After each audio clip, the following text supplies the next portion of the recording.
Sometimes I have dreams. I picture myself lying above the clouds, high in the sky, conquering the world with my magic piano, never being scared.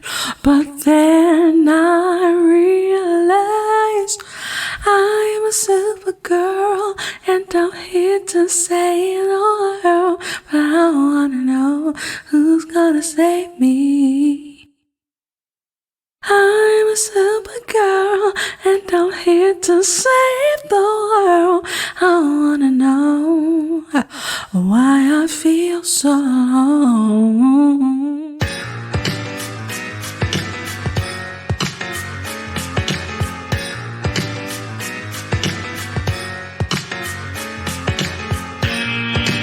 Welcome to Sup Media Reviews, the podcast that never needs spoiler alerts because it takes you back in time to relive the nostalgia of classic TV shows and films that you've probably already seen. I'm your host, Kiara, and each week I'll dive into the archives to bring you my take on movies and TV shows from at least 20 years ago. From cult classics to forgotten gems, I'll review them all and give my honest opinion on their impact and whether or not they still hold up today. Join me as we revisit the iconic characters, memorable moments, and timeless themes that made these shows and films so special. So take a break from adulting and get ready for a trip down memory lane with Sup Media Reviews. What's up, home slices? Thanks so much for tuning in to Sup Media Reviews. I'm your host, Kiara, and I'm super stoked to review the amazing 2001 film, The Princess Diaries, which is based on a book by Meg Cabot with the same title. The movie features a young Anne Hathaway as Mia Thermopolis, Dame Julie Andrews as Queen Clarice Rinaldi, and Heather Matarazzo as Lily Moskowitz. I remember loving this movie as a kid and feeling like it had this super unique feel that was right up my 11-year-old alley. Here are some fun facts about the movie. The Princess Diaries is the theatrical movie debut of Anne Hathaway. Interestingly enough, this is my favorite role for her. I found that I actually don't really care for her in other roles, but I'm super happy for her success. The picture of Mia's deceased father that's next to her music box in her room is actually Anne Hathaway's real life father, Gerald T. Hathaway. He also appears in the movie to be writing the letter to her while fishing. So they used Anne Hathaway's real dad in this movie. Interesting. So the final fun fact is that 2 out of the 3 producers of this movie are Black women, Whitney Houston and Deborah Martin Chase. This movie, to my surprise, was dubbed an unexpected commercial success and was one of the most profitable films of 2001. Way to go, Black women making history, okay? So if you want to check out Princess Diaries, you can watch it on Disney Plus as of the recording of this episode. My personal connection to this movie is super special to me. This movie came out when I was like 10 or 11 years old, and just imagining what it would be like to wake up and find out I was a princess is just like a part of my, 10-year-old fantasy. Like, who doesn't want to be a princess at 10 years old? I like this movie because it has this weird feel or style to it that's really hard to describe. There's camp and romance. There are also deep messages, and it doesn't take itself too seriously at the same time. It has this goofiness side. It has this element of fantasy to it as well. And the depiction of the high school life kind of focuses on the weirdos, which I think is really cool and which I like low-key identify with. In this movie, I really saw myself in Mia, and on the surface, she and I are nothing alike, but my parents are not together and my dad has always lived in a different state. So I identify with having a dad that's not very close to you. I also identify with having a very cool grandma, and I consider myself like a non-conventionally attractive nerd back in, my middle school and high school days when I identified as like a not like the other girl's girl. I also bought the soundtrack or received the soundtrack to this movie, which is actually a really good soundtrack. The movie was so great that I actually read the book when I was in high school. And there are glaring differences, y'all, between the book and the movie. And I'm really glad that they changed some of the details from the book. For instance, in the book, the queen was actually a mean, kind of nasty woman who had tattooed makeup and who made Mia cry quite a bit. Also, Mia's dad was alive but had cancer in the book. So it's way different from like the upbeat and more positive mood of the movie. And I definitely don't think I would have liked the movie as much if it really had stayed true to the book. And finally, I really like this movie because they made Mia human. She's a 15-year-old girl who learns new things. She gains confidence in herself. She disappoints her friends, etc. Like, they take you through all the emotions of what it means to like have your life change suddenly and you not really have the emotional maturity to kind of deal with that. So she's a kid who's growing, and they explore the good and bad things that really go along with that. So I'm really excited to share my perspective on this movie. Let's dig in. So in the opening scene of this movie, we see that it takes place in San Francisco. We see there's a police escort for a limo that has flags on it. And then we see a puffy-haired, glasses-wearing nerd and her cat, Fat Louie. And this nerd, of course, is Amelia, who throughout this movie is mostly called Mia. Do y'all know people named Amelia that go by Mia? I feel like that's like a non-conventional nickname. It feels very, non-conventional for me. Anyways, we hear Supergirl playing in the background. We see that Mia lives in her restored firehouse with her artist mom. And Mia has a speech coming up that day that she has to present in school. Her mom gives her a little bit of advice about it. And there's a quick scene where Mia is leaving her house and a neighbor is walking past with a dog named Buttons. So Mia says hi to the dog and the dog barks at her angrily. And then in the background, you can hear the dog's owner say, "Be nice, Buttons." So this little scene encapsulates the feel of the movie that I was talking about earlier. There's something real about hearing like these low-key side conversations or things that would normally be lost in the background of other movies. I believe that this is probably due to the direction of Gary Marshall, who directed this movie. He's a low-key legend. Like, I did not realize that he directed this movie. If you look up a picture of him, you may actually recognize him for some stuff, but he enjoyed like a 50 or 60 year career prior to his passing as a writer and actor on television. He also directed Pretty Woman. So like, this guy is really good and he has some range. So may God rest his soul. But anyways, we see that Mia also has a grumpy neighbor named Mr. Robitussin, who's only halfway important to the story, not even halfway, a quarter maybe. We see Mia take her scooter to the school and she meets up with her best friend Lily Moskowitz. They attend the Anthony P. Grove High School, which is a private school. They all wear uniforms, and the assistant principal, Miss Gupta, who is played by Sandra Oh, basically calls Mia Lily's best friend. It's becoming more and more obvious that people generally don't like Mia. They think of her as a freak and she is invisible, even to some of the adults in her life. So we're painting the picture of who Mia really is, right? And the worst thing, though, is that one of the kids in the school sits on her because he doesn't see her already sitting down in that space. That was like very rude. Mia's just an invisible nerd that nobody really pays attention to. So Lily and Mia are at school talking, and they have a jerk and jerkette sighting where two of the most popular kids in school, Lana, who's played by Mandy Moore, and Josh, who's played by Eric Von Detten, they're making out. Okay, y'all. I don't want to be controversial. Don't want to be mean. In my opinion, Mandy Moore is not a good actress. I'm going to say it.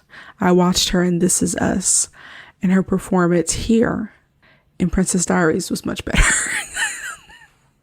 She's not a good actress to me. I'm sorry. I'm going to move on from that. So this weird cinematic thing happens where Lana and Josh are kissing each other, but then Josh, who is the guy that Mia has a crush on, comes over to her and starts making out with Mia. And it's a daydream, but it comes across as a little more jarring because they're cutting between reality and fantasy a whole bunch in this movie. So they do this over and over again. And this is another key element to like the feel of the movie.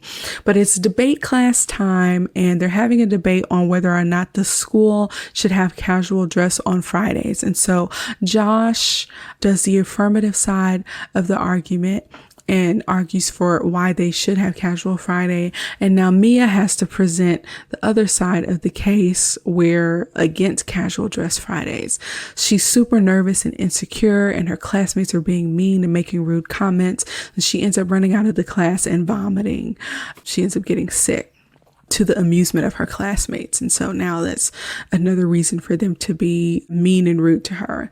So after school lets out, we see that she is working at a rock climbing gym. This is very interesting. Mia is 15 years old and has a job. So her mom is not rich, but working at 15. Y'all, this is the first time I realized that she had a job at 15. I don't know why this is standing out to me now. Anyways, she works at a rock climbing gym. Her mom comes to the gym and kind of comforts her and says, you know, I'm going to have a chat with your debate teacher. And this is where we see Mia's mom reveal that Mia's grandmother has called. She's super vague about it and is basically saying your grandma wants to have tea. And they talk while rock climbing, and we get a little bit more of exposition, right? Grandma didn't approve of Mia's mom. So Mia's grandma has basically ignored her up until now. Mia has never even met her grandmother, her paternal grandmother, of course. So we find out that Mia's parents made a mutual decision to get divorced. And, you know, Mia's like, okay, I'll go see her because she thinks it'll honor her father's memory, who, you know, her father has passed away. So it's music class the next day, and the music class is singing Catch a Falling Star. Catch a falling star and put it in your pocket. Never let it fade away.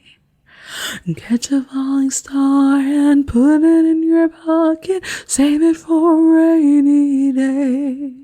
This movie was the first time I ever heard that song. I actually don't know that I've heard the song anywhere else, but it's such a cute song about catching a falling star. It's super cute. This scene doesn't really exist here at all, except to establish this song, which does come up later in the movie, and to show that Lily has an older brother named Michael who plays the piano for the choir. And Michael is looking at Mia all weird. And this is like the second time that they show Michael admiring Amelia in her bushy haired nerdy form. Okay. So now it's time for Mia to meet her grandma. Mia has to get through security to do this. Again, Mia has no frame of reference for what her grandma looks like, what her grandma does, nothing. So she's just kind of walking into this a little blind, okay? She walks on the grass to get to the main entrance, but there are multilingual warnings that are warning her to get off the grass. It's a very simple thing, but it's actually very funny to have like an automated announcement about getting off the grass. It's pretty funny to me, still today even. So basically, Mia's grandma, for now, is living in this big castle with servants and security. And we see that Mia, in addition to being a nerd that people don't seem to care about or notice, she doesn't have much couth. She's one of those people that you can't take nowhere because she's touching things she shouldn't touch. She's leaving her bag in the walkway so that people have to jump over it. She, you know, again, is just doing things that like maybe she shouldn't do. Okay. Given the circumstances. So we meet Charlotte, who is from the attaché corps. I don't know what that is, but basically she's like the queen's personal assistant or something. So we find out that Genovia, the country, this fictional country, is famous for their pears. And we see Queen Clarice Rinaldi enter, and everyone stands. And of course, it's freaking Dame Julie Andrews, who you may know from The Sound of Music, or you may know her as Mary Poppins, or you may know her more recently from Bridgerton. But this lady is a freaking legend, okay? First off, I hadn't seen her act in anything else for real at this point since Mary Poppins. So seeing her again was wonderful. Also having her be a grandma with an accent, and she dressed nice. She was like a super fashionable grandma up in here. She looked beautiful, y'all. There's something magical about Julie Andrews. So Queen Clarice Rinaldi takes a look at Mia. Mia, of course, doesn't know she's a queen right now, but the only positive thing she can say about Mia is that Mia looks young. And this is where I'm going to tell you that the queen is literally a little shady in this movie, and it's very funny because I don't think she means to be shady, but it's shady. So she says, Mia, you look young, and Mia can only say that the queen looks clean. So this is basically the first time that they're meeting each other.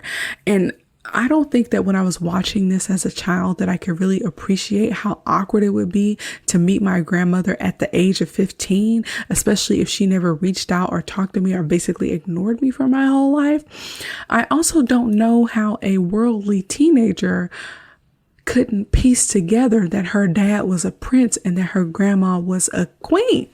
I don't know if the internet was popping back in those days, but an encyclopedia, maybe. She might have seen, y'all remember that scene from Coming to America where Eddie Murphy's character spotted himself in a museum exhibit? She didn't see her dad's picture nowhere of him being a prince. Yeah. And she's a smart girl. I don't know. It's a little unbelievable. So the queen ends up giving Mia a gift, which is a Genovian crest necklace that ends up coming up again later in the movie. It's inside this really pretty and old antique jewelry box that is from the queen's great grandmother. And Mia throws it into her backpack like it's nothing and just shuffles it around. So it's time to have tea in the garden, right? She ends up making too much noise with the tea. Then she does a guessing game. She ends up making too much noise with the tea. Again, you can't take this girl nowhere, right? So the queen starts to have this conversation with Mia, and she's like, have you heard of this person before? He was the Prince of Genovia. And she's like, no, I don't recognize that name. And she's like, oh, well, that's your father. And she's like, nah, my daddy wasn't no prince, girl. What you talking about? She thinks it's a joke. And she literally finds out that she's a princess from a woman that she met 15 minutes ago. So she proceeds to say, shut up. And they end up having to explain what shut up means to the queen. Like, wow, gee whiz, golly wally. God, I love this movie. So the grandmother introduces herself as the queen, and Mia is like, why did y'all choose me? There's not a princessy bone in my body. But basically, since Mia's dad died, she's the next person in line for the throne, and Mia freaks out when Clarice says that Mia can rule because she's royal by blood. So immediately Mia has imposter syndrome. She doesn't see herself as a leader, and her expectation in life is to be invisible, and she's good at it. But Mia's grandmother tells her, we can help you become a princess. You'll study stuff. You'll learn etiquette. We'll get you ready to live in a castle in Genovia. And then that's when Mia really freaks out, y'all. She does not want to be a princess and she runs off. Then we meet Hector Elizondo, who plays the character Joe. He has a cool head, level-headed guy, and he's the head of the queen's security. So he's going to help the queen out because she's a princess and she needs protection, right? So as the head of security, of course, Joe would take care of that. So Mia goes home and confronts her mother, and rightfully freaking so. She's mad at her mom, and her mom is like, we thought we were doing the right thing. We got divorced so that your dad could go do royalty, and I didn't want to have to walk behind him my whole life. I wanted to be free, and I wanted to live my life with you. So we broke up, and we decided that we wouldn't tell you until you turned 18, but then your daddy died and the timeline got accelerated, right? And Mia storms off. She just kind of doesn't want to hear it. It turns out that Mia's dad and grandma agreed to keep their distance so that Mia could have a chance at a normal life. So it's one of those things where parents think that they're protecting their children by lying to them. It's a classic example, right? You know, lying about being a princess. We see Mia talking to her mom angrily, putting in a retainer, and she's like, it's not enough that I'm a freak already, but let's add a tiara to it. She just really is not having it. She's really upset. about being told that she was a princess this late in the game. So it's the next day. This is her first full day as a princess, or knowing that she's a princess. And Joe pulls up in a limo, and Mr. Robitussin, who is the neighbor, is using the inspiration to write something. And he says something about having won an Emmy before. I literally don't get his deal. Like later on, we find out that he is a writer for soap operas, but I low-key don't really get his importance besides him being just a grumpy neighbor. We see Clarice is at Mia's house. She's being shady and she gets like a cup of tea or coffee or whatever. While Mia's mom isn't looking, she wipes off the rim of the glass and the table. So we find out that the fate of Genovia is in Mia's hands while Mia is doing tricks with her eyebrows in the mirror. Her eyebrows are super bushy, y'all. Basically, if Mia doesn't accept the job, then their family loses the throne to Genovia. Clarice and Mia's mom talk about Mia's dad a little bit, and then Mia comes downstairs to find them talking, and she's over it. She finds out that she has a cousin who's a Contessa that they call Pookie. Y'all, how funny is it that Dame Julie Andrews said the word Pookie? I feel like that's a super black nickname. I've never seen a white person named Pookie. That is freaking hilarious. That's very funny to me. But we find out that in a few weeks, there's going to be a ball. The queen wants to present Mia at that ball, but they have to work on Mia's princess presents first. And Mia is like, you ignored me, talking to her grandma, and you lied to me, talking to her mom. So we're not family. So Mia goes to her tower and they end up making a deal. Mia is going to go to princess lessons and won't make her decision about being a princess until the ball. And the queen warns her, you got to keep this on the low because the press is going to go crazy, okay? The neighborhood finna go crazy if they learn about a new princess in their midst, right? So Mia immediately, as she is leaving the house with her grandma, starts trying to finesse some money out of her grandma and talks about an old Mustang that she has that's stuck in the shop.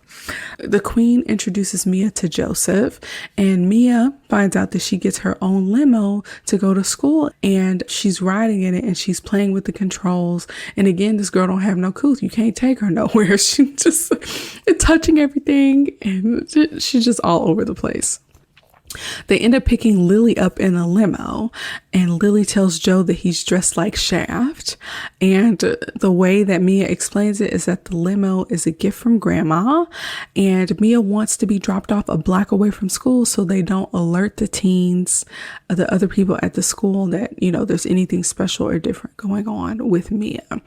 Joe makes a joke about the limo being a hearse.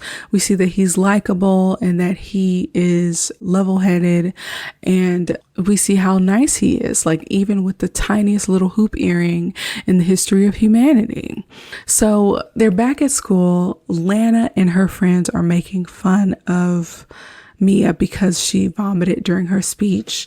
And we see it's time for PE, and the PE teacher is this really pretty lady, and Mia is acting as the umpire in this game of baseball or softball, and Mia throws the ball and it hits the teacher in the head. We find out that she's not very coordinated. She is a nerd and a loser, and on her way home from school, Lily is starting to complain about her dad and how her dad is like, he's saying I need an attitude adjustment. He's trying to spend time with me, blah, blah, blah, blah. And Mia low-key checks Lily and says, well, at least your dad is still alive. And then the dumbest part of this movie happens. Lily, again, she's 15, but she should be smarter than this. Lily says, hey, I thought you got over that. He died like 2 months ago, right? In what world does a 15-year-old girl get over the death of her non-present father in 2 months? Like, the way Lily was saying it is like, the only thing your dad did for you will send you gifts for your birthday each year. Like, he didn't raise you. Like, why are you so mad about his passing is basically what Lily's saying. And Mia is like, girl, he was still my dad. Like, yeah, he sent me expensive gifts and he paid for my school tuition, but like, he was still my dad. And I think the biggest part of grieving when you have a parent that's not in your life very often or at all is the idea that you will never get a chance to make things different. This person will never be a part of your life because it can't be anymore. So you're not just mourning their death, you're also mourning the fact that you can never change or make the relationship right. But to have Lily say to her, it's been 2 months and shouldn't you be over your dad's death, is so insensitive. It's the worst part of this movie, really. But they end up parting ways because they have to go to 2 different destinations. But Lily is like, can we take the limo home next time? Because these hills are killing me. And it's like, all right, now you want to use her for our benefits, girl. All right, now. So Mia ends up breaking off from Lily to go check on her car at the shop where Lily's brother Mike works. Again, Mike has a little crush on Mia. He's in a band called Flypaper and they're practicing in the automotive shop. And some of the girls are there admiring somebody. There are 2 girls that says like he's cute and he plays guitar and he fixes cars. He's a total package. But when they cut to Mike, Mike is playing the keyboard. And he's not only playing the keyboard, he's playing a keyboard with M&Ms on it. What? I understand that Michael is supposed to be a quirky dude, but a piano with M&Ms on it, and there's a part where it looks like he ate one of the M&Ms off the keyboard. Gross. Okay. So I can't tell if those girls were admiring the actual guitar player or if they were supposed to be admiring Michael and they just got the instrument wrong or they cut it wrong or edited it wrong. I don't freaking know. I don't know what's going on. But yeah, M&Ms pop up in this movie a few times. I'm thinking that this was product placement and my 11-year-old mind did not put 2 and 2 together. But yeah, Mike is into M&Ms and of course that comes up later. Okay. So Mia ends up talking to the head mechanic and I'm assuming owner of this business, who is a guy they affectionately call Doc. He wants to charge $400 to fix the Mustang. Of course, that's too much money for Mia. And Mike chimes in and he's like, hey, I'll do some labor for free so that she can like cut down on her cost or whatever. But Mia is like, okay, I'll just ask my grandma if she can help out. And so Doc, the owner of the shop, ends up teasing Mike about his crush on Mia. This was like a little cute scene.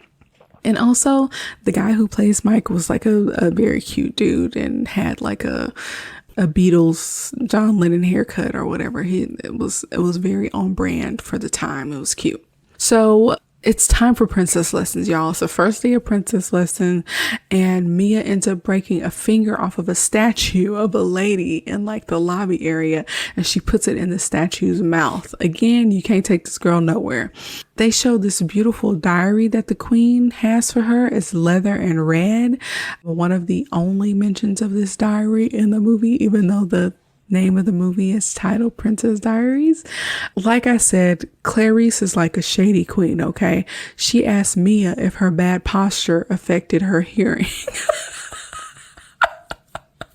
When Mia wasn't paying attention, she was like, does your bad posture also impact your hearing? It's freaking hilarious.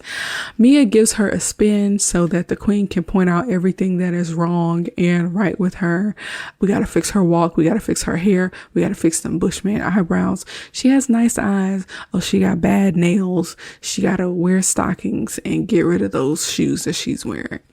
So they do a lesson on walking and Mia is kind of making funny faces and she's not really taking it too seriously. We learn that royalty does not cross their legs in public. They tuck one leg behind the other, which is something I've actually used in my life. As a big girl, I can no longer safely cross my legs over each other without cutting off my circulation. So I have used this tip before in my personal life. And of course, every good lady protagonist has a fall somewhere, and Mia ends up falling out of her chair. So Mia has a chat with her mom, And she is upset because Mia's mom went to that little parent-teacher conference with Mia's speech teacher, and she came out with a date. So she gonna be dating one of Mia's teachers. How fun. Personally, I feel like that sounds like a horror story. If my mother was dating one of my teachers, I would freaking hate that as well. So yeah, Mia is not happy about that, and understandably so. So in this next scene, Mia is back at school. It's PE again, and she is getting pummeled by soccer balls because she's the goalie. So Josh, the kid that she has a crush on, is giving her pointers, and she's imagining them kissing. Again, one of these cuts away from reality. And later on, we see Mia changing out of her school uniform into her princess lesson clothes in the backseat of the limo. And Joe makes a joke about men wearing women's shoes. And we get a silly scene of Mia trying to change in the backseat of the limo while Joe is driving up and down the hills of San Francisco. That's a cute little scene. So now it's time for princess lessons, and today's lesson is about eating dinner. There's a scarf tied around the top of her chest, like in her clavicle area, that's supposed to help her with her posture, and she can't really reach anything. Later on, we see that she has dancing lessons with Joe, and Mia does like this little ridiculous dance, and Joe is like, hey, you're not a doggy on a dashboard. Let's not do that little neck thingy you're doing. And they do a dance that's between a waltz and a tango, which she cutely calls a wango. And the first time he spins her, she spins into him and hurts him. So they try again, and she gets better right away. And so the queen sends her home, but Joseph turns the music back on, and he makes a move on the queen, and he says, oh, you've been wearing black for way too long. And after that, I was like, okay, so he's insinuating that she's wearing black because her husband died, the king. And I was like, oh, is that a requirement? Like if you're in a monarchy or whatever and your spouse dies, you have to wear black? And I looked it up, and I found an article, so I don't know how true it is, that if you're a British monarch widow, you have to wear black for at least 3 years after the passing of your spouse. What the heck? Who out here wearing black for 3 freaking years? Anyways, Charlotte sees that Joe and the queen are dancing, getting their little groove back, and she decides to slink away and not bother them. So we see this little romance brewing. Now, I don't want y'all to get mad when I say this, but I have never seen The Bodyguard. The Bodyguard is the movie with Whitney Houston and Kevin Costner, but I do find it strange that a movie that is produced by Whitney Houston features a storyline about a famous queen falling for the head of her security. Okay, you can't fool me, Nippy. You're trying to recreate the same storyline in the movie that you're producing. I see you, okay? So it's the next day at school, and Mia is there, and we see that as she's getting deeper and deeper into these princess lessons, she's kind of neglecting her friends, and we see that this redhead kid named Jeremiah is actually really pining over Lily, who is Mia's best friend. He's an amateur magician, and he tries to impress Lily with a magic trick, but Lily is not having it. She's not interested. Lily has like a really bad attitude in this movie, but she's 15, so that's like low-key expected. So in one of the best and most memorable scenes for me in this movie, Mia goes to her princess lessons, and it's time for her to get a makeover. So we meet Paolo and his assistants Gretchen and Helga, and Paolo has some problems. He's like a little too affectionate when he's kissing the queen's hand, and he screams when he sees Mia, but he ends up doing a great job, and Gretchen and Helga sign confidentiality agreements. And the grandma has to leave, but Clarice tells Charlotte, her assistant, like, hey, you got to watch Paolo like a hawk. So we already know that Paolo ain't really trustworthy, y'all. Something going on with him. And of course, that becomes more important later. So yeah, Paolo is a great stylist, but he's obviously has a shady background and is a little money hungry. But then we get a makeover montage. So we see that Mia's frizzy hair breaks his brush. I love the part where he says, you have such thick, bushy hair like a wolf. He ends up breaking her glasses to get her to wear contacts out of revenge. And then they pluck her eyebrows that are clearly drawn on. They give her a manicure, pedicure, whatever. They get it all did. So they're done. They reveal her to the queen. She has straight hair, makeup, new nails. She looks good. In this particular scene where they reveal her, I think her hair looks a little too 90s for me. It has a little too much volume. I like how her hair looks later on in the movie. But Mia turns around and sees herself for the first time with the makeover.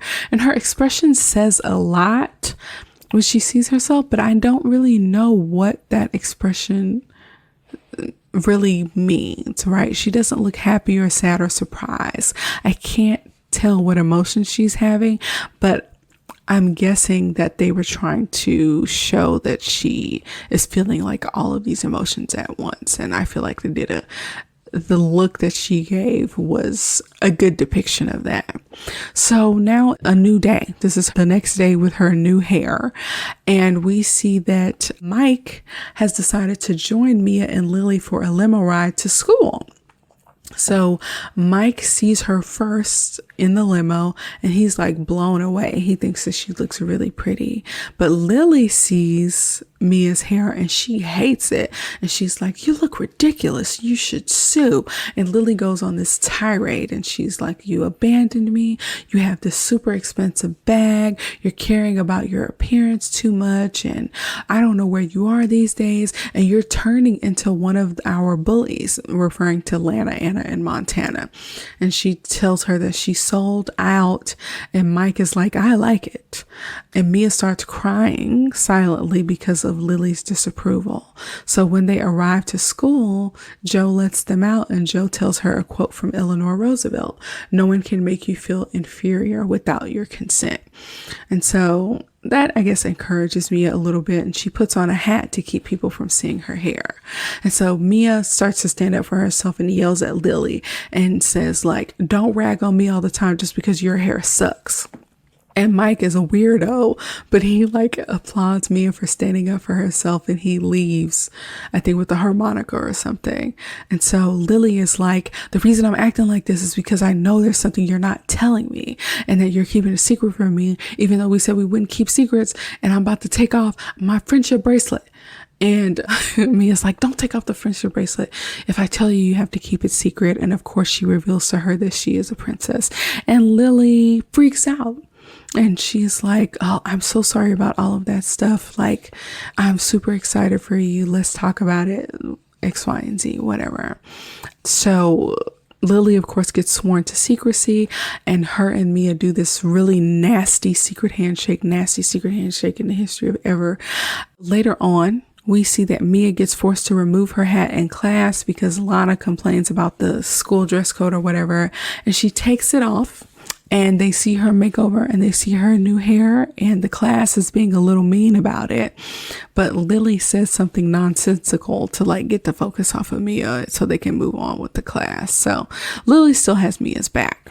And so in the next couple of scenes, we see that Mia is rebuilding relationships, right? Like we see that there are more princess lessons and that there are books that she has to read, and she's learning how to wave, but she's slowly building this bond with her grandma.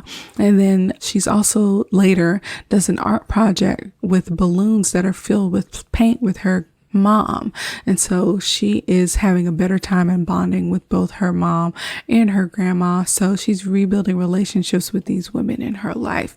And it seems like she's really on the road to forgiving her mom as well. So that's nice to see.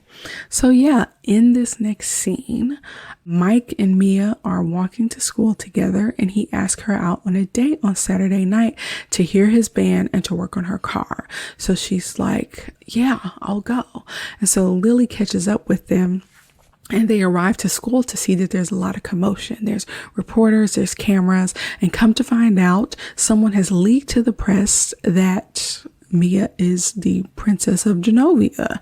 And so Lana ends up pointing her out to the press when she arrives, and they end up having to sweep her into the office. So the cat's out of the bag. The queen arrives. The vice principal is fawning over her. They bring in Paolo. Joe is able to track him down, and Paolo admits to releasing the information to the press. And he says he was only marginally motivated by the money, and that he mostly did it so that people would know that he transformed her from not to hot. So he wanted to be able to take credit for his work. Of course, there were no real punishments for him because he does show up later in the movie. So yeah, I don't know why they trust him. There are other hairstylists that won't do this to you. So Grandma, Mom, and Mia are alone, and her mom is like, you don't have to do this anymore if you don't want to. And Mia is like, I'll get back to you on it. And in a voiceover, we learned that the queen's husband died a year ago. So this explains why there's like a lot more urgency around having a new heir for Genovia. In this next scene, we see Mia and Lily on a rooftop basketball court. Lily starts coming up with and sharing a list of reasons why Mia shouldn't be a princess. And Mia doesn't want to talk about it, but Lily's like, well, now that the cat is out of the bag, can you come on my cable show since it's not a secret that you're a princess anymore? Like, can you come on Saturday night? Mia agrees, and this is a second commitment that she has made on Saturday night. We also learn, and we should have known this, that Mia is in the 10th freaking grade, but Mia talks to Joe about some of her feelings, and Joe basically said like, hey, you have at least got to try. So there's a fancy state dinner coming up, and she'll get a taste of like what it's like to be a princess, right? So it's like a little trial run before the big state dinner. So for the big like ball that's coming up. So the state dinner, that's the next scene. We see her come out with this really cute light blue dress. We meet a few other people. We meet someone named Lord Fricker, who is like this drunk person who's at the party. We see the Prime Minister of Genovia, who's a nice man. We meet him and his wife and his daughter.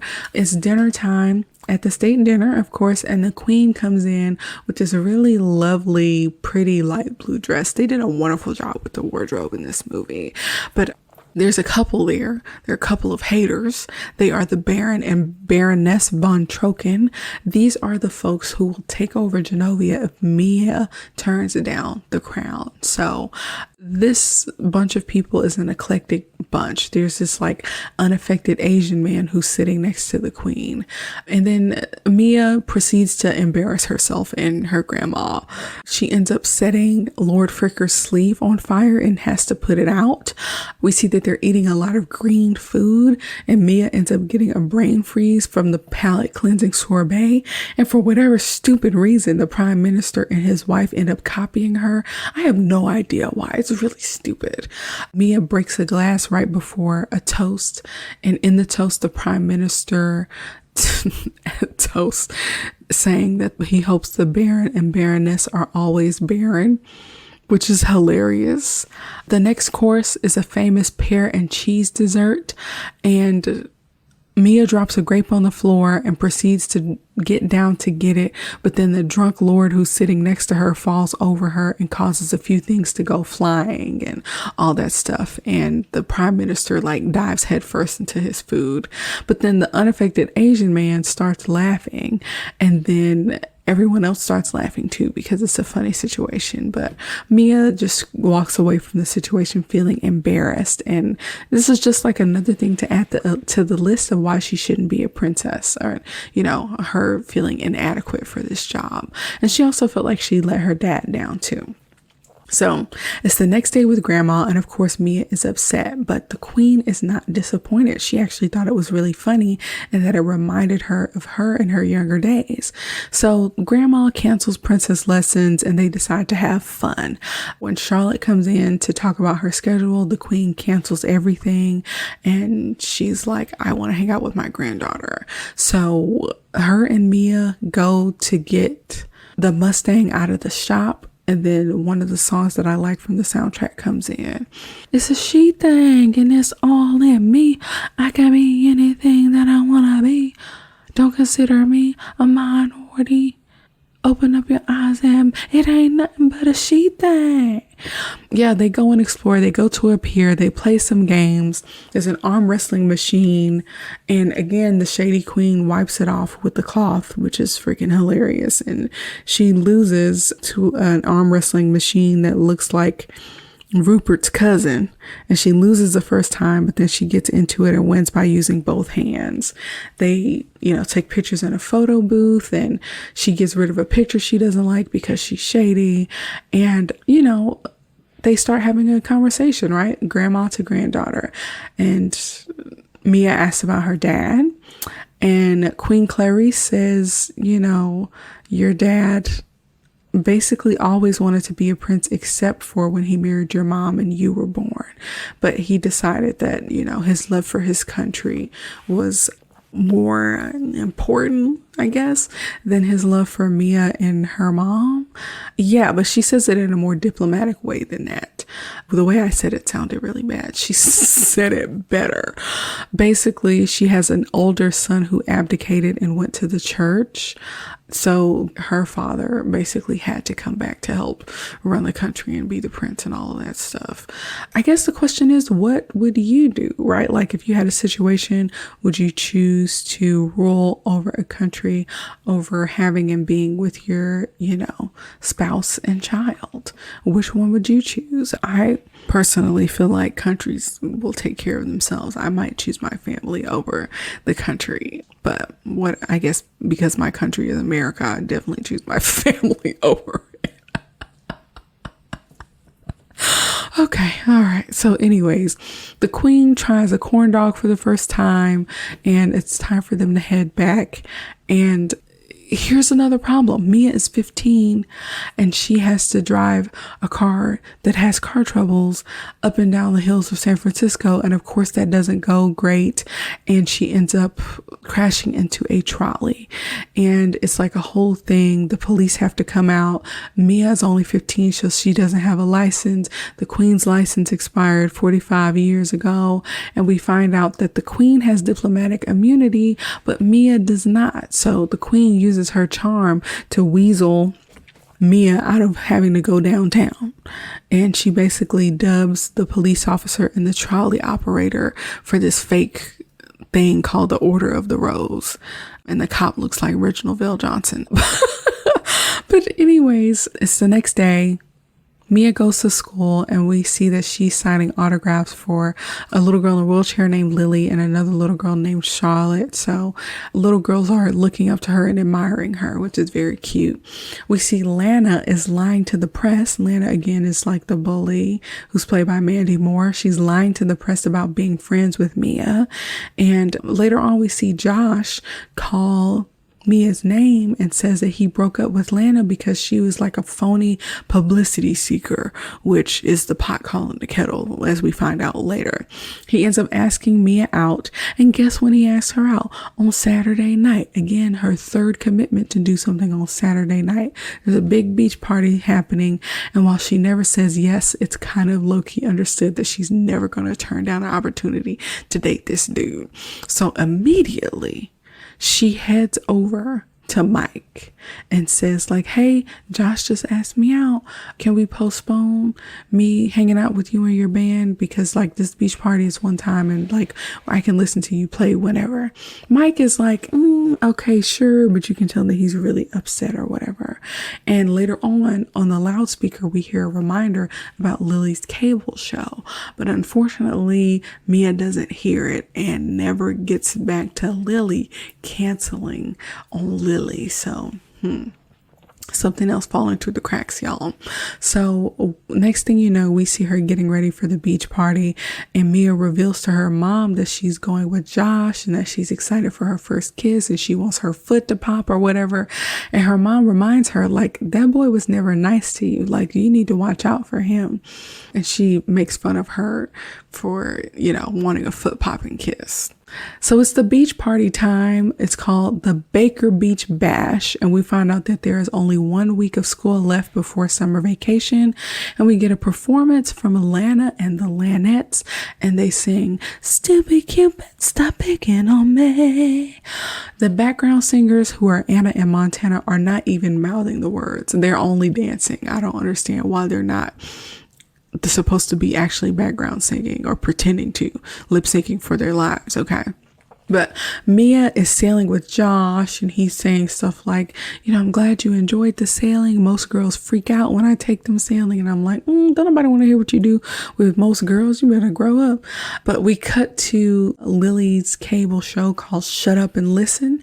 And she tells her viewer that the princess is going to join them to talk about saving the sea otter movement. So Lily is one of those environmentalist types or whatever. So Jeremiah has to do some magic tricks until Mia shows up. So cut back to the beach, and Lana is mad at Mia while they're on the dance floor because basically Josh broke up with Lana to go over with Mia. So we see and hear this helicopter, and it's a news helicopter that's looking for the princess. And Mia wonders about how they found her. And, Josh probably called them because he is a publicity seeking whore. And I don't mean that. It's a high school boy. I don't mean that. But he is a publicity seeker. And Josh takes her to this private space, which is the maintenance shed on the beach. Josh starts, spitting some game about how much he wants to be there with her. And he goes in for a kiss, but her foot gets caught in a volleyball net, and it's not really romantic. So for Mia, this is supposed to be a romantic moment that she'll always remember. And Josh is just kind of ruining it. Like, he wants her to give him a foot massage. And so we cut back to Lily's show, and Jeremiah basically had to do magic for the whole hour because, of course, the princess never showed up. So this is yet another instance where Mia is letting Lily down, first by lying to her about her whereabouts, and now by not coming through with Lily. So Lily is mad, and righteously so. So cut back to the beach. The helicopters leave, but there is a reporter on the roof, and there's reporters in the bushes. And when Josh and Mia come out, they get accosted by paparazzi. And so she tries to go back into the shed when she sees all of them. But because he wants to be in the limelight, he stops her from going in there and kind of puts his arm around her. And then the adult male reporters ask a teen boy to kiss the princess. I have a problem with that. Josh ends up kissing her against her wishes, and she pops her foot up so she can get her chunky flip-flop and bash him in the head with it. And some of the female photographers are like, "Yeah, dude, hit him again, hit him again." These people are incorrigible, y'all. Josh is eating up the limelight, giving interviews and whatnot. And so in the worst scene of this movie, worst by most inappropriate scene of this movie, Lana, Anna, and Montana pretend to help Mia by grabbing her clothes for her and inviting her to go into a changing tent where they can watch out for the paparazzi. But instead, Lana actually goes to get the paparazzi, and Anna and Montana remove the tent while Mia has her bathing suit off, and the paparazzi is able to get a picture of her basically kind of half naked from the changing tent with this horrified look on her face. And so this is the part of the movie that is the freaking worst, because the press taking these types of photos of an underage girl is friggin' appropriate. You hear me? Okay, so this is the part of the movie that I actually found the most problematic. You all hear that a 15-year-old might potentially be naked and you can get some photos of it, and y'all rush over to do it with no qualms. Most unrealistic part of this movie. Basically, the PE teacher has to hurry over and run to get Anne Hathaway's character out of there. And we see Mia at home crying into her mother's arms, and she's upset that her foot didn't pop. The reporters are having a field day. She gets labeled as a party girl. She has 2 pictures in the newspaper, and the queen is basically berating her. She's like, girl, you embarrassed the family, okay? You're making a wise decision by choosing not to be our princess, but you should still come to the ball because you're still family, and we can't pretend like you don't exist, like you're not exiled from the family. So we see that the queen has put the photo booth picture that they took inside a little frame, and Mia notices it, and she just feels really sad about how much she disappointed her grandmother, and the queen has to do some damage control with the press. Joe comes in afterwards, and he's like, oh, I think that boy was using her to get his 15 minutes of fame, and Anna Falana Banana Bandana, pretended to be her friend, and the queen was saying, like, I was being critical of the next ruler of my country, and Joe was saying, no, you were being too critical to your granddaughter.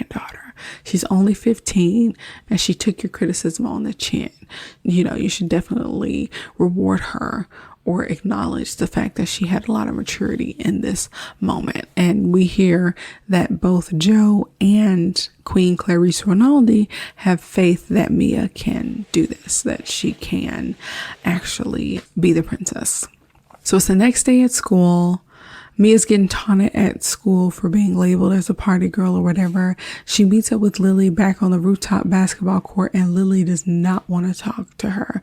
She's mad about the cable show, and rightfully so, but Mia apologizes and says basically like, you got your wish, I'm not going to be a princess. And then Lily is like, okay, first off, I want you to be a princess, okay? And Lily admits to being jealous and angry and hurt. And she's like, you being a princess is a miracle. Lily reveals to us that she got the analytics back on her cable show and found out that it only reached 12 people, y'all. And so she's like, I want to have an impact on the world, but I feel powerless because my message doesn't reach enough people. And if you're the princess, you can affect those changes because you'll have more power. You'll have a stronger voice. And so this day, the current day that's in the movie, in this scene, is the day before the ball. Mia invites Lily to the ball the day before the ball. I don't know about you, but balls are things that I feel like we need preparation for in advance. Like, don't tell me, can you come to a ball tomorrow? Girl, where am I going to get a dress? Okay. And that's exactly what Lily says. Like, where am I going to get a dress? And they low key forgive each other and kiss and make up or whatever, blah, blah, blah. She forgives her. So at some point, I don't know if this is the next day or the same day, we see that it is what looks like the last day of PE for the school year, and they're playing baseball or softball or whatever. And basically, if Mia doesn't get this right, she's up to bat. If she doesn't hit a ball or whatever, she's gonna flunk PE. So Josh is out in the outfield and he's being a jerk, and he's telling everyone to move in when she's up to bat because she's not gonna hit it very far. And the cheerleaders are also there, and it's like, since when do cheerleaders cheer at PE class? Like, what the heck did y'all's cheerleaders cheer at health class in PE? It doesn't make sense to me. Anyway, Josh is laughing at her. He, of course, used her or whatever. So she summons her anger and she hits the ball that gets pitched to her, and it hits Josh in the stomach.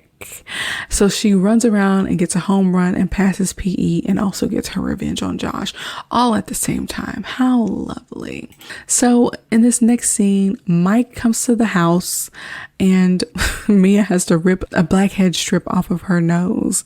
Mike brought her car over and basically said he's only there handling business. He doesn't want to talk about anything personal. She gives him her last payment for the car, and he's like, I'm just here doing my job. So she's trying to make it up to him by inviting him to the ball. Again, 24 hours before the ball. And he's like, oh, Josh looks better in the tux. And Mia is like, but I want to share it with you. And Mike is like, nah, cuz like, I consider myself royally flush. And he literally bows to her and leaves. So she knew she messed up. So it's the next day at school. Mia has an ice cream cone. I don't know where she got an ice cream cone from, but if you know anything about private schools, they have amenities. So I guess someone is handing out giant ice cream scoops at this private school. And so Mia sits down with Jeremiah, who again is like the immature magician with the bright red hair that has a crush on Lily, who is Mia's friend. Jeremiah is actually like really cute. Like, I don't care for the red hair, but he has like a good like bone structure. So anyway, Mia sits down to talk to him, and he's talking about how his portfolio has increased by 30%, and he's on his Apple laptop. It's one of the ones that were white and had like the colorful accents on them. So anyways, the mean cheerleaders, Anna Montana or whatever, are nearby, and they're making jokes about how Jeremiah and Mia are dating, and they call them Maya and Mia, and they make mean jokes about Jeremiah and his hair color. And Mia is over it. Okay. She takes her ice cream and she smushes it into Lana's uniform, and Lana is freaking out. And Mia is like, you know, I may be weird, I may be a freak, but you're always going to be a jerk. And so even the teachers don't mess with even the teachers don't mess with Lana. Like, they are laughing at the fact that Lana has ice cream all over her shirt now. And the vice principal or the assistant principal is like, girl, go get it dry clean. She don't care. And it's one of those moments like from Mean Girls where it's like, who feels personally attacked by Regina George? Like, they do not care about what's going on with Lana. And so the people who are in the courtyard are yelling, Lana got coned, Lana got coned. So she gets embarrassed, and this is her comeuppance. And I guess this is justice. If somebody revealed my naked body to the press, I would do more than cone them. Okay. But okay, they're teenagers. We'll give them a pass. So the next scene is the turning point in the movie. We see that Grandma gives Mia the journal that we saw earlier. It was supposed to be a gift from her father on her 16th birthday, but her grandma wanted her to have it now because she's going to go back to Genovia the day after the ball happens. So the locket that grandma gave her earlier is the key. I think that is so cute. Okay. I don't know how you turn a locket into a key, but it's freaking adorable. And I wish I had a journal that was that fancy. I used to get I don't know why. As a child, I received a lot of journals, and they had the little flimsy locks that you could just pick really easily with like a bobby pin or something. And my mom routinely read my journals, which is an invasion of privacy. I don't like that even today. So journals need better security, y'all. Okay. Just FYI. But anyways, her grandma apologizes to being harsh about like the beach incident. She admits that like she thinks Mia would be a great princess and she thinks she could do a job. And Mia is like, I don't think I can do it. I don't want to disappoint you as my grandma, and I don't want to disappoint a whole freaking country. And I could understand why that is very scary. Okay. As a 16-year-old thinking about being responsible for a whole country, ain't nobody got time for that. So we see that Mr. Robertson is chatting outside with Joe. We find out that he writes soap operas, and he is under the impression that Joe is a spy. But before Grandma leaves, she says, Mia, like, you still got to come to the ball and formally renounce the title. And if we remember from earlier in the movie, Mia is not one for public speaking. The last time she made a speech in this movie, she threw up. And that's one of the things though, because part of your responsibility when it comes to owning up to things or making decisions, sometimes not making a decision or choosing against a decision means that you still have to state that you decided to do something different. And sometimes that can be just as scary as going through with the thing that you said that you didn't want to do in the first place. I hope that I'm making sense, right? Because it's one thing to say like, I don't want to be a princess, forget it, and just move on with your life being a normal person. But when you have to get up in front of a bunch of people and the press and basically the whole world and say like, I'm going to denounce this birthright in names of being a normal person, there's a different type of gravity to the situation. So this is part of like her responsibility as her, birthright is like, if you're not going to do the job, you need to confess to the world that you're not going to do the job. And that scares the crap out of her. And I understand why. She makes up a quick lie about her mom driving her to her first ball, and Mia really apologizes. And her grandma says, like, you're my granddaughter first, right? Granddaughter first, princess second. And she gives her a hug. So it's nice to see that they actually formed a bond after having not known each other for Mia's whole life, really.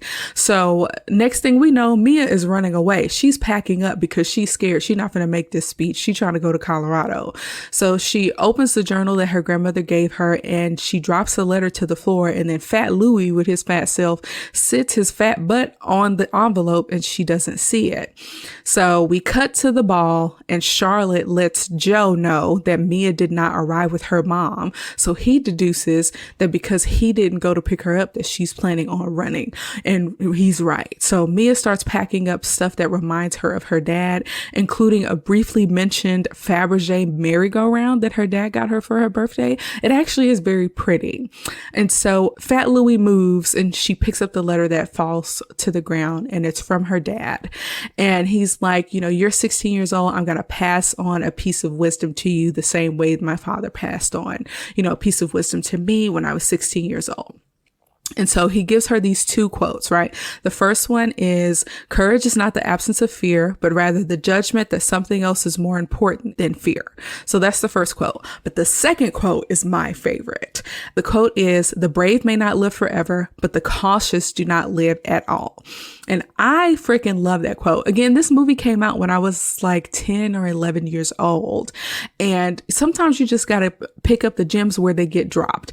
And that is one of the quotes that sticks out in my mind for real, because I feel like a lot of people that I know, a lot of adults that I knew at the time, were not making bold choices and were not being like super courageous with their lives and, taking risks that have like high rewards. And in my life, I didn't want to be like that. I wanted to take chances. I wanted to try things. And like, even if I failed, learn from those things and move forward. So that quote really meant something to me. And I have taken risks. Like a lot of the things that I have done in my life, a lot of the things that I have been able to accomplish really is about like going out on a limb and being like super brave and just trying different stuff and being really determined. So that quote like really impacted my life. And I guess that's really a part of why this movie is really a big deal for me, because it helped inspire me to like make bold moves with my life. It's freaking crazy that I'm like low key just now realizing that in this moment. But anyways, yeah. It inspired me, and apparently it inspired Mia too, because she decides she's going to go to the ball. All right. And basically what her father was saying is like, hey girl, some things are more important than being afraid, and you got to, take a chance. And her father gave her a message beyond the grave, and it meant something to her, even though she didn't really have a relationship with him. It's very interesting to see how a father that she didn't even really know had such an impact on her. So, sometimes there are some bonds that extend beyond the type of like relationships, like the formal relationships that we believe that parents should have with their children. So it's just really weird to see her be in that space of like having such a loving and affectionate feeling towards her father, who she really didn't even know. But anyways, we're at the ball. There's a bunch of famous people showing up. The weather gets bad, which of course happens in these movies all the freaking time. Like right at the climax of the movie, the weather is freaking horrible. Okay. It starts pouring down. We see Mayor Willie Brown, who I guess was the mayor of San Francisco at this time. He played himself. He came to the ball as well. Mia, who decides that she's going to the ball, gets into her Mustang. It is a convertible Mustang, and she's unable to pull the top up. So she has to drive around with the top down, which again is unfortunate because it is pouring down rain. And she tries to drive the Mustang. And we cut away to a scene where Mike gets a pizza from this guy with like a long red goatee. And it's a pizza.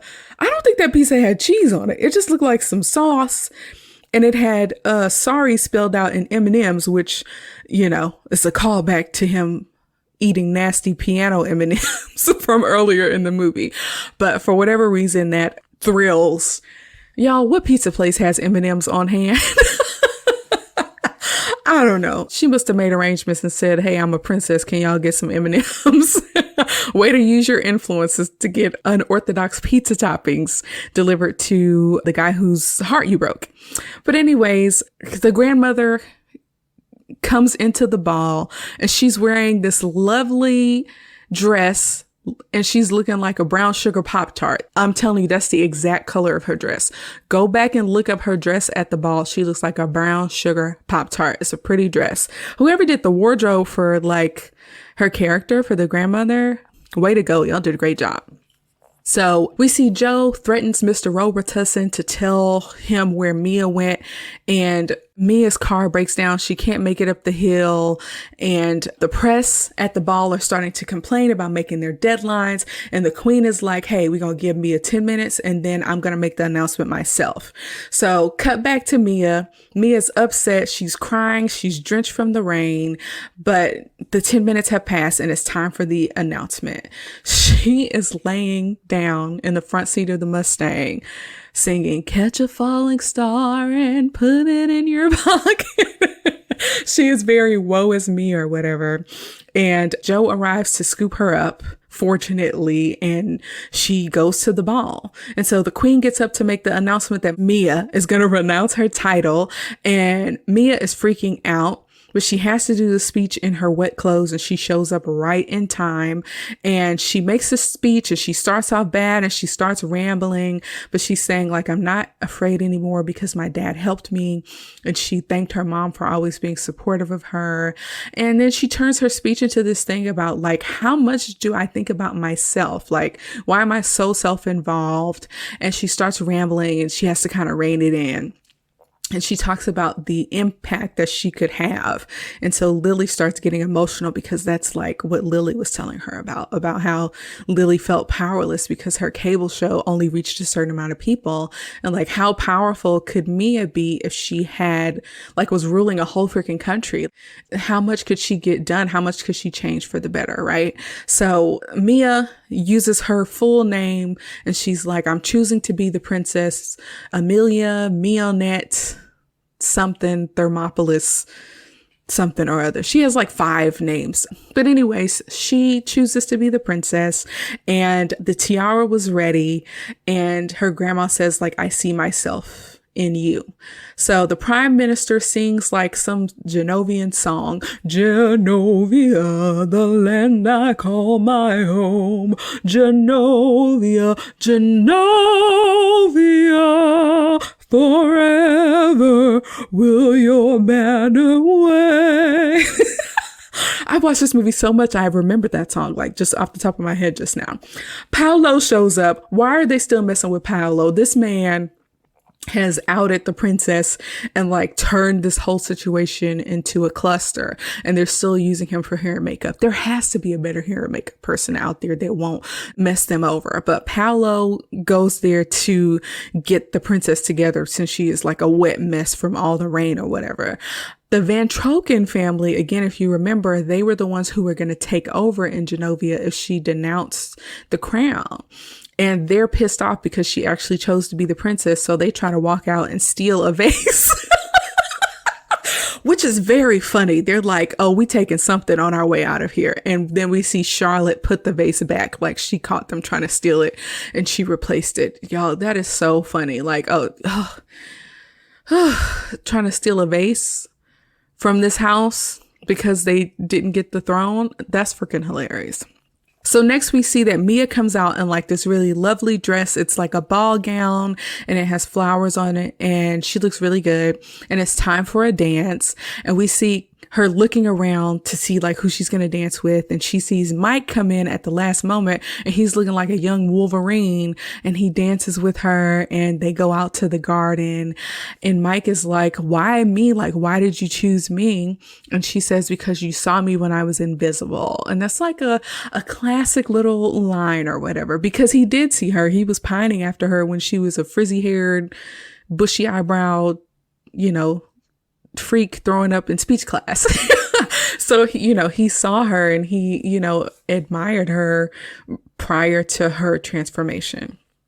So there is something very special about like being seen and validated when other people don't validate you in that way. And I totally get that it's similar to how I have felt over the years and like how visible I was to my husband and the man who eventually became my husband, and how previously I had felt invisible or didn't feel like I was noticed or valued. And then my husband comes along, or the person who eventually became my husband comes along, and he like sees me. It's almost like one of those things where like you have to have special goggles in order to see certain things. It's like my husband had on a different type of lens that made me feel visible in a way that other people had never really made me feel seen. And that's one of the things that I really love about my husband. So make sure you find somebody who is wearing the right type of lenses to see you in all of your glory. So Mia starts rambling again, and Mike kisses her in one of the consensual kisses in this movie, and her foot pops, and she's wearing a very sensible heel, and it flicks on the fountains and the lights in the garden, and it makes the moment really magical. Like this is how she would have wanted her first kiss to be, and not like the crazy one at the beach with Josh. So they all dance at the ball, and the crowd starts getting low, and the Queen and Joe walk out of the ball, and Joe grabs her hand and kisses it. And so, I feel like that would be a scandal. The Queen dating the head of her security a year after her husband died. That sounds like a scandal to me. Okay. But anyways, at the end of the movie, we see that Mia is headed to Genovia. Her mom is coming to live with her. Lily and Michael are going to come hang out for the summer. They're flying over the Mustang, and she has like pre-coronation jitters, but Fat Louie, he's like, I'm leaning into this lifestyle. I was always royalty. We see a castle in Genovia, and the song at the end of the movie plays. You don't need me. I don't need wings to help me fly. All things will come with a little time when you leave. So yeah. And then the credits play, y'all. That's the end of the movie. And we hear a song from the Backstreet Boys. What makes you different makes you beautiful. What's there inside you shines through to me. In your eyes I see all the love I'll ever need. What makes you different makes you beautiful to me. So yeah, that's the end of the movie, y'all. Okay, so at the end of every review, we ask two important questions. The first is the movie worth the rewatch? And the second is, does this movie hold up? The answers are yes and yes. Look, I rewatch this movie at least twice a year. It just reminds me of simpler times, and it had a profound impact on me as a child. And yeah, as an adult, if I'm doing laundry or whatever, sometimes I'll just pop it on and just like be transported back to my 11-year-old self. Okay. But the only real part of this movie that doesn't hold up for me is like the non-consensual kiss from Josh, as well as the reporters lining up to take potentially naked photos of a 15-year-old princess. Okay. Those two things are like, don't hold up for me. But besides that, the movie is still great and mostly appropriate. And I feel like I'm low-key 11 years old again, dreaming about waking up to find out that I'm a princess too. Okay. I love this movie. And like I said, I'm always transported back to when I was a kid watching it at my aunt's house. Like, I just love it so much. Okay. So the critics at Rotten Tomatoes gave this movie a 49%, while regular folks gave it 68%. I don't like that. Okay. I don't like it. One of the issues that I have with Rotten Tomatoes is that we low-key don't know, and we maybe do kind of know, that these critics are not always the target audience for these movies. The Princess Diaries was made for people like me, okay? 11-year-old girls, preteen, tween, and teen girls who could imagine what it would be like to wake up one day and find out that you're a princess. And I sincerely doubt that any of the critics who rated this movie on Rotten Tomatoes were 11-year-old girls. Okay, so I don't know what they're basing their reviews off of, but if you are a middle-aged white man who's a critic for Rotten Tomatoes, I don't think your opinion counts because you're not the target audience, okay? Anyways, I would rate this movie much higher because at the time this movie came out, I was a part of the target audience. So I know what the movie means to me and I know what I'm talking about, okay? Also, the movie made like a bunch of money and was an unexpected success. So, forget those critics. Okay. Don't listen to your critics. Listen to your fans. That's from Michael Scott. So thank you so much for listening to my review of The Princess Diaries. In the next episode, my special guest and I will be reviewing the 1995 film Major Payne, featuring Damon Wayans, Karen Parsons, and Orlando Brown. Peace out. Thanks for listening to Sub Media Reviews. I hope you enjoyed our trip down memory lane just as much as I did. If you have any suggestions for movies or TV shows you'd like me to review next, or if you just want to share your thoughts on today's episode, you can find us on Instagram, Facebook, YouTube, and Pinterest at Sub Media Reviews, and on submediareviews.com. Don't forget to subscribe to the podcast so you never miss an episode. And if you have a moment, please leave a review on your favorite podcast platform. Your feedback helps me improve the show and spread the word to new listeners. So until next time, peace out, home slices.